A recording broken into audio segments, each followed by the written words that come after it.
my goodness. Well, that's a fail.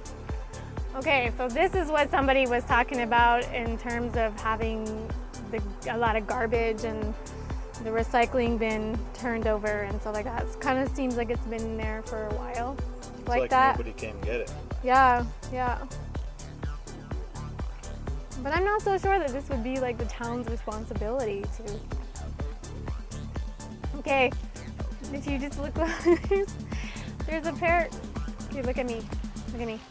So there's a pair of shorts in the recycling. It kind of makes me wonder, like, who took them off and why are they still here? What happened to the guy in the shorts? Because clearly they're men's shorts. Maybe he pooped. I'm just saying, Kyle. Battery's telling me 2 minutes. All right, we've got 2 minutes. But the thing is full, and I just switched the battery. It's a mystery. It's been sensitive. Okay.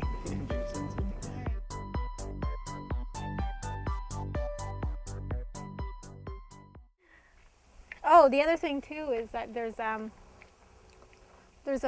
press release that this came out from the Mohawk Council of Kahnawake through the Community Protection Unit, saying that there's a ban on open fires in Kahnawake and in Jorodo because of all the across Quebec. Apparently, there's been a lot of brush fire, but also the fire brigade has responded to over 36 calls and fires in the community within the last 2 weeks.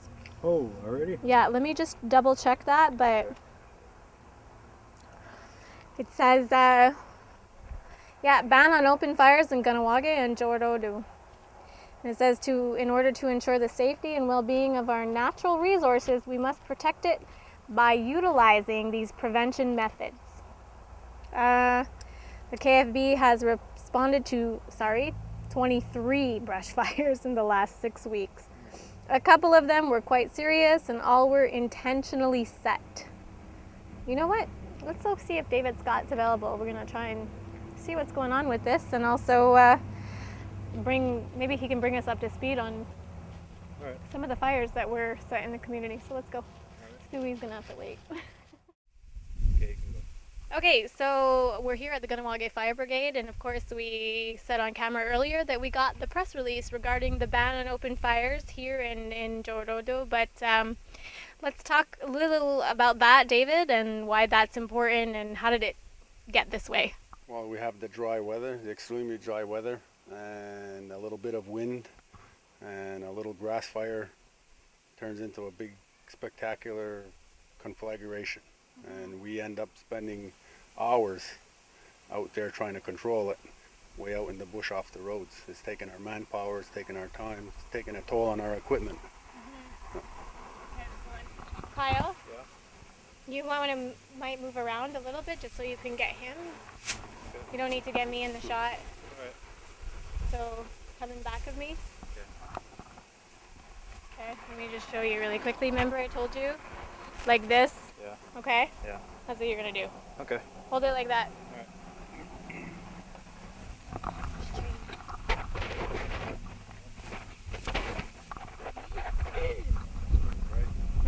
Alright, okay, you're good. Okay, so recently you guys have been pretty busy with brush fires and things like that. Give me some details. Yeah, I wouldn't call them grass fires anymore. I'll call them brush fires, Okay. wildfires.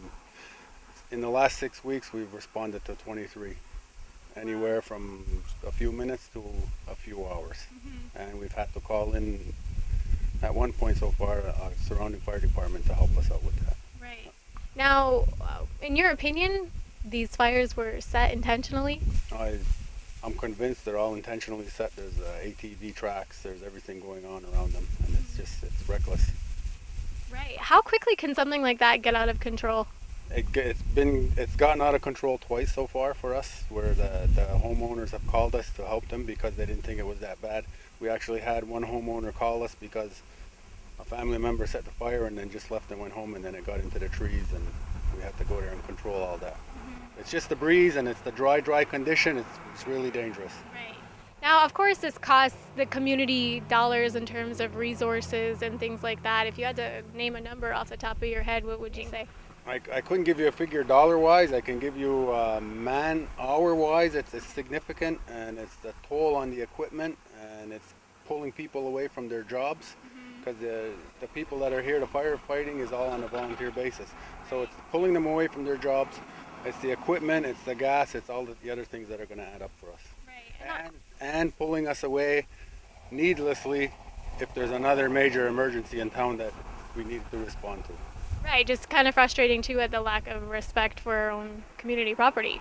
It's the community property, and burning grass is not going to help anybody do anything. It doesn't renew it, it doesn't help it. It's frustrating for us, really frustrating. How long do you expect the ban to last? I know it's CPU, but if you have an idea.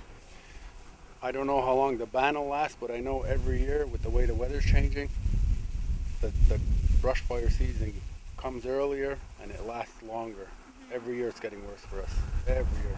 So does the open fire mean like just burning a fire in your backyard fire pit? If there's wind and you have a fire in your backyard and it takes those embers somewhere, it's going to start a fire somewhere. It's so dry. I just don't know. It's just so dry. Okay. Yeah. Okay. Anything else you'd like to add, David? You could lose your house. You can lose. It's needless. It's needless and it's negligence. And if we're needed somewhere else and my guys are stuck out in the bush, a half an hour out in the bush, we're not going to get back in time. And it's the manpower and it's the hours for the employees that are allowing them to work. So definitely asking the community to be more mindful of what's going on. Be mindful and to watch, and if you see somebody, phone it in. So we posted the ban on the Ganawage411.com site, and also when we post something to our Ganawage411.com site, here we're going to go down this road All right. to look for the fire stuff. Take a look. And when we post it, usually we get a lot of comments via Facebook. So somebody made a really good point about who's so close, about who's actually going to be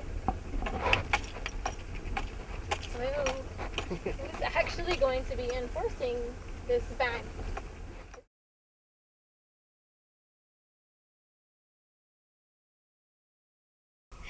Okay, so here we are.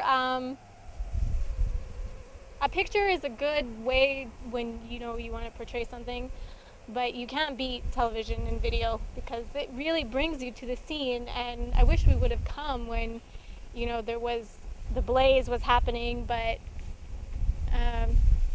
sometimes if it's on a weekend, it's hard to get out here and try to find a camera guy and things like that. So here we are, and this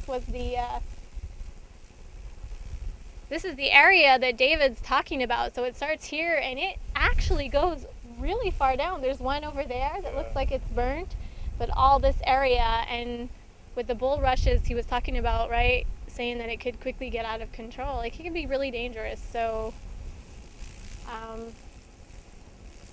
I really don't think that the community protection unit is going to issue a ban on open fires if it's not really needed.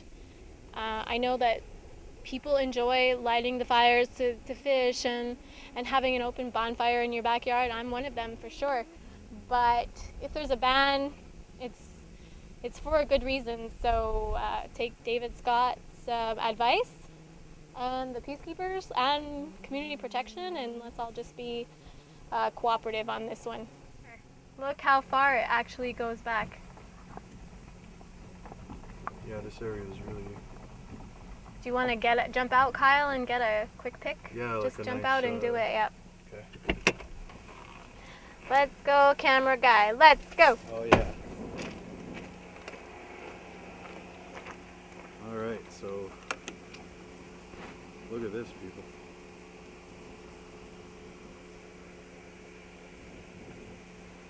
It's crazy.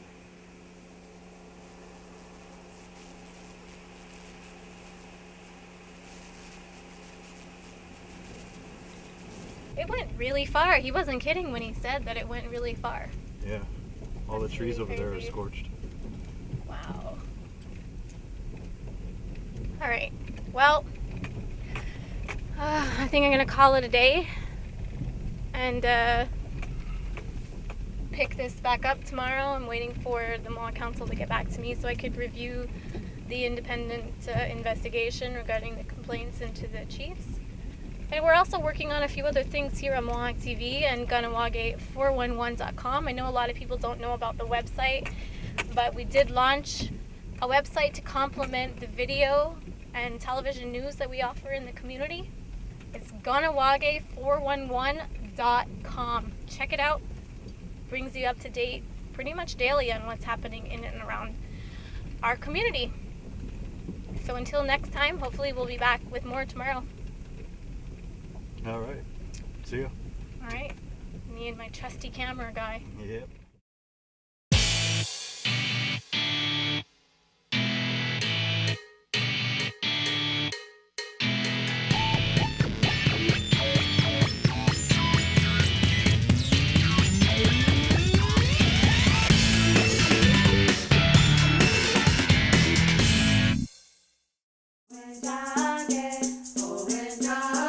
Ganyak ke haga tadi adraste kayerniga hiadu zewaderoru.